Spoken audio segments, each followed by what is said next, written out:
Hello, Christ the King. This is Father Tony. Every year for Advent, I always prepare an end-of-year Rector's report. This is always in conjunction with our pledge drive, and the reason is this. I want you to have confidence in what you're giving to. We are commanded in Scripture to tithe. This is an offering to the Lord, and yet we understand that this is a giving also to a parish. We want you to have confidence in your parish. And so in this Rector's report, I'm going to take a look back over 2024, highlight some things that I think were encouraging, things that we've learned, also take a look forward into 2025 so that you know what you can be excited about, what we're excited about here at Christ the King, and then also what challenges we're going to face. So with that, let's begin on looking back. The first thing I'll mention just from looking back is that we planted a church this year in Canton. This has been a long time dream for us, about 3 years in the making, but on March 24th, Incarnation launched out into the great white north of Canton and began having their weekly services. I am really encouraged with what I see there. Excited to share that they've crossed a threshold of doubling the amount of remaining families that we sent with them. And so if you go up, and I encourage you to go up and visit in Canton, you'll notice that you don't know a lot of people because they never were at Christ the King. Those are new people that Father Spencer and Bailey and the team at Incarnation have gathered and enfolded into the family at Incarnation. We also have taken great steps in planting Cristo Rey. Father Judel has met a lot of the benchmarks that we had in our plan for launching a new Spanish-speaking service. We're really hopeful that we'll be able to launch the service in 2025. Also pleased to share that our daughter church in Johnson City, Tennessee, is about to have their first planter on the ground. They actually have 2 priests committed and 5 families committed. And so a lot of things underway in Johnson City. This is just yet another saga and a chapter in the saga of Christ the King's vision to be a church planting church. Also this year we called Father Tyler to be our associate rector. This is a huge step for our parish. When I got here, it was just me and my family and a couple of committed families to join us. And then when we started in March of 2020, all the way through 2021, it was just me on staff. We had a couple of part-time staff, but there was no full-time helper with the work. We brought Father Tyler on, we brought Father Spencer on. Father Tyler has become an integral part of our staff team, and I trust him, the parish trusts him, and we've called him to be our associate rector. Just so you know, an associate rector is someone that the rector trusts to be the rector. If I'm ever called away on a trip, he's the one holding down the fort. And so to be the associate rector here is an affirmation of our trust in Father Tyler as a parish and in my trust in him as my friend. I want to draw attention to 2 big focuses that we've had from the beginning. We've always wanted to be a church that has done the high feast days very well and that always invested continually in catechesis. I think that was especially true for 2024. Our high feast days were wonderful. We threw the best parties because Jesus is King, and I loved how the parish continues to mature in their party throwing culture and habit. Also, I wanted to mention we've never really spoken of retreats as a focus for us, but over the last 3 years, it's something that we've seen we're uniquely suited and gifted to. We really have invested in the men's retreat and the women's retreat. We've done young adult retreats. This year we also did family camp in St. Simon's Island. All of these had really deep original content that was produced by our clergy team. And I think that I can, looking back, say that it was really valuable for me, for the people that attended. I know there was just a lot of really targeted catechesis that was needed to be given, and that was done really well. I think people really enjoyed the retreats this year. If there was a theme to 2024, besides church planting, I would say that it was babies. We had 14 baptisms in 2024. This brings our total as a church plant of infants baptized into the church since we've planted to 48. There's more, I think, coming to be baptized in the month of December. And so we were richly blessed with new life. We did a great job honoring that life. We said from the beginning that we are a church that stands for a culture of life, and celebrating and having new babies is probably the most clear way of expressing that culture of life. But we didn't always just celebrate babies, we also mourned babies. And I think we would be remiss to mention 2024 without commenting on Fritz's funeral. This was a terribly difficult time for our church, most particularly, of course, for the Hollies. But I want to just draw attention as the rector to how the parish responded to that moment. It was amazing. I talked to the funeral director last week, and he mentioned that the procession out to the cemetery for Fritz's burial was the longest that he'd seen in years. And he commented that the fact that our church would have that type of procession, he had to go out and get 8 other police cars to help with the procession, more than he planned. The fact that we would come out to honor the life of a preborn infant, there was just a very clear testimony from our church that we value life when it's received in life and when it's received in death. And so I'm just very proud of our parish and thankful for you all that that's become such a marked culture of our parish. 2024, we also began what's called our seminary intern program. This is where we have young leaders in the church who would like to go to seminary, and we say, okay, we will help you go to seminary. We'll pay for 6 classes per year for you to go to Cranmer Theological House, and you will work in key ministry roles at the church, and we'll help you work through those opportunities as you pursue your education. Jonathan Schmutzer was a seminary intern. Nathaniel Marshall is a seminary intern. Bo Bowen and Wes Widener are also taking seminary classes, but are not yet seminary interns. But we've had 2 this year, and that's been really successful. And other parishes are actually copying our seminary intern program because it's a great way to find new leaders, educate them, and to bring them up into their education.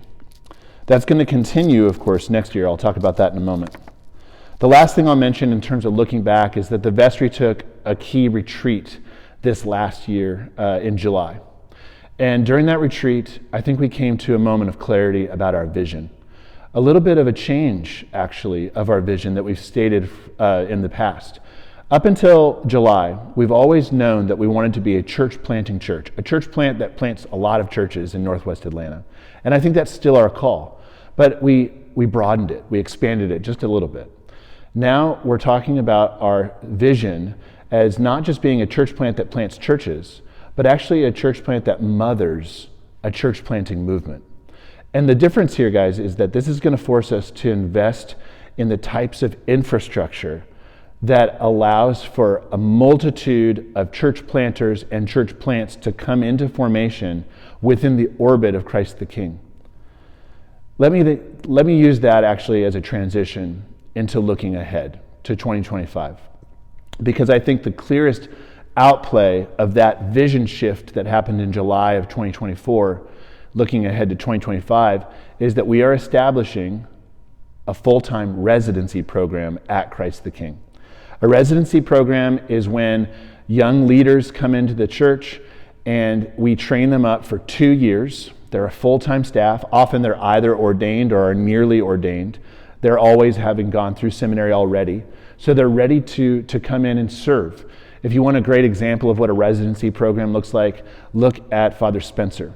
He was already educated. He was already deaconed. We brought him in. We trained him up. After a couple of years, we sent him out.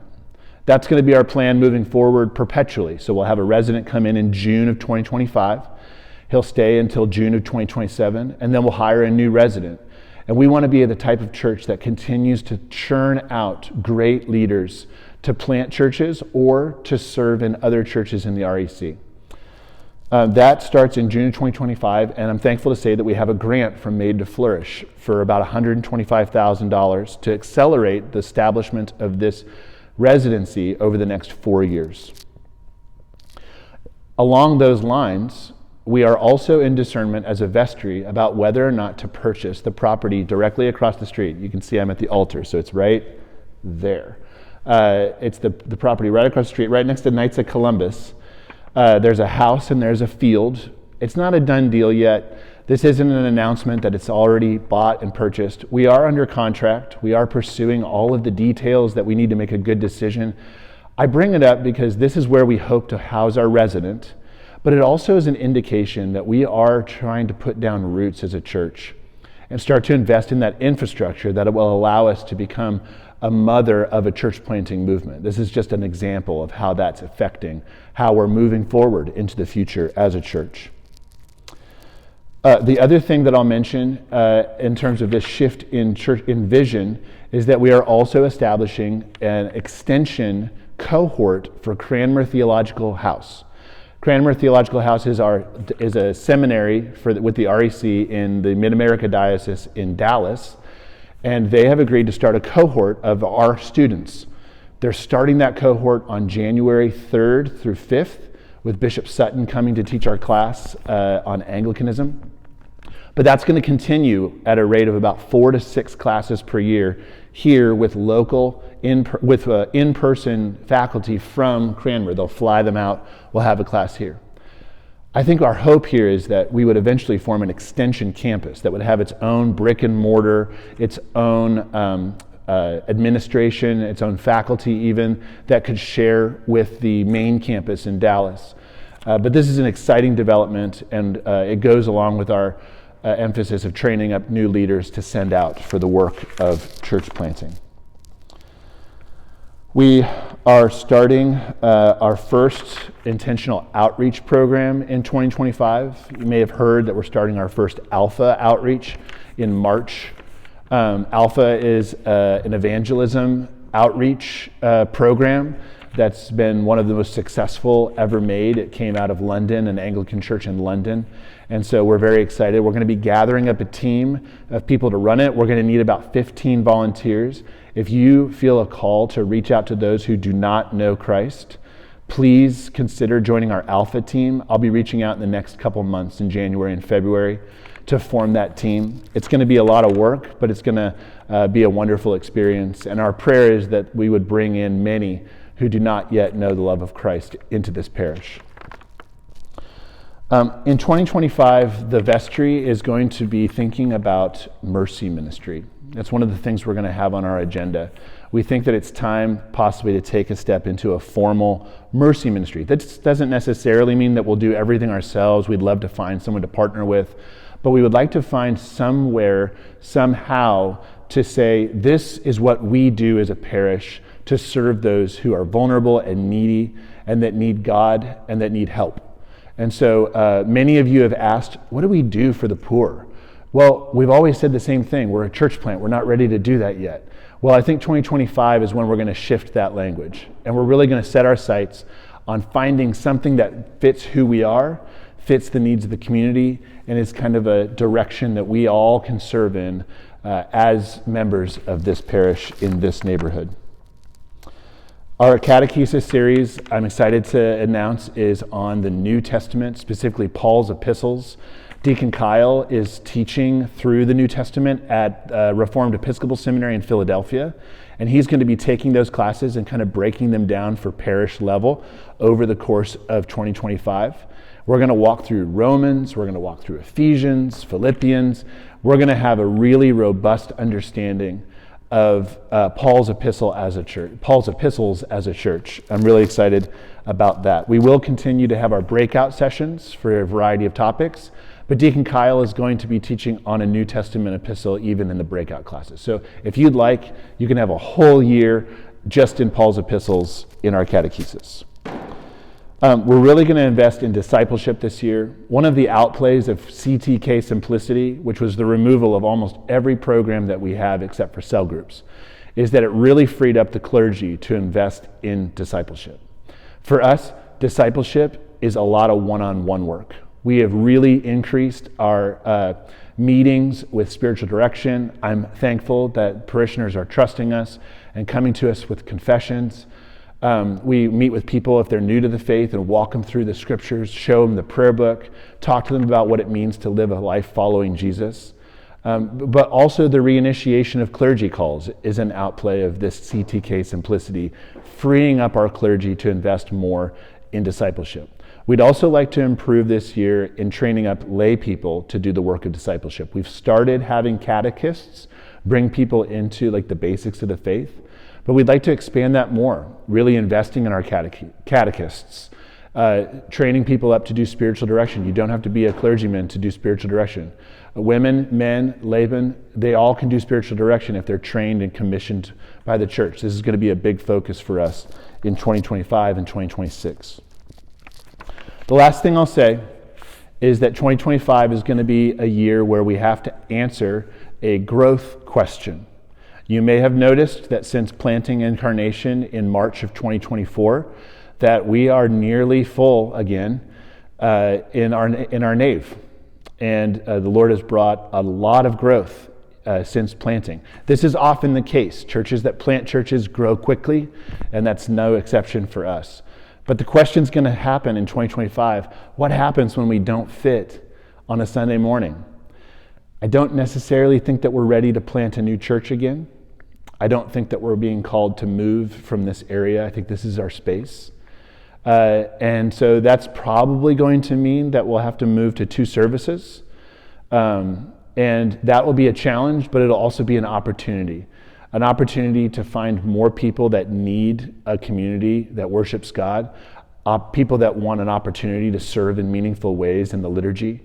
And so these are questions that often churches fear. And I just want to comfort you that the Lord is giving us growth. And our job is to be open to the new life that God is going to give us and to react appropriately and faithfully to that life. And so don't be scared of the growth question. I think we're here in this area. Fair Oaks is where the Lord has placed us. Church plants will come. Right now, we need to figure out how to be a faithful church with all of the souls that God is putting into our care and cure. And so I'm very excited to approach 2025 with that faith and with this community. With that, guys, I just want to close with an urge to pledge. We cannot plan appropriately if we don't know what our budget is going to be next year. If we don't know how many tithes and offerings are going to come in for the year, it makes the vestry really nervous. We just don't know. And so we're not aggressive, we're not wise, we often will have to under budget, and that just leaves missional opportunities left unmet.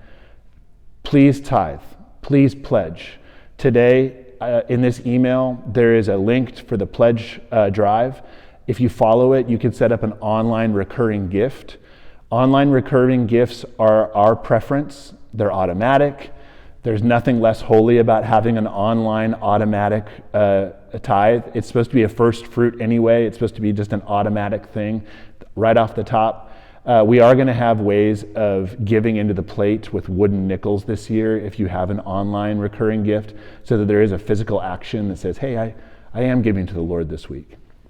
But we do ask that you would consider moving all of your giving on to online recurring giving.